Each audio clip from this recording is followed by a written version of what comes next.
آج ہر آنکھ نم ہے، یہ دیواریں مرثیہ گو ہیں۔ آج مدارس اور جامعات ویرانے کا سما پیش کر رہے ہیں۔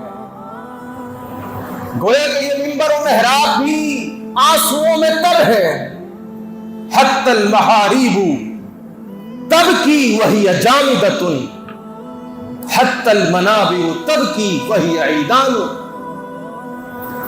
اور اسلاف میں سے کسی نے کیا خوب کہا، جب مجھے معلوم ہوتا ہے کہ ان الرجل من اہل السنت قد مات، کہ اہل سنت کا کوئی شخص، کوئی عالم، کوئی حافظ، کوئی بھی بندہ، کوئی بھی آدمی کہ جس کا تعلق اہل سنت کے ساتھ ہوتا ہے، جب مجھے پتہ چلتا ہے کہ وہ اس دنیا سے رخصت ہو چکا تو میری کیفیت یہ ہوتی ہے، میرا عالم یہ ہوتا ہے فَكَأَنَّمَا أَفْقِدُ بَعْضَ أَعْضَائِي، گویا کہ میرے جسم کا ایک ٹکڑا مجھ سے جدا ہو چکا ہے۔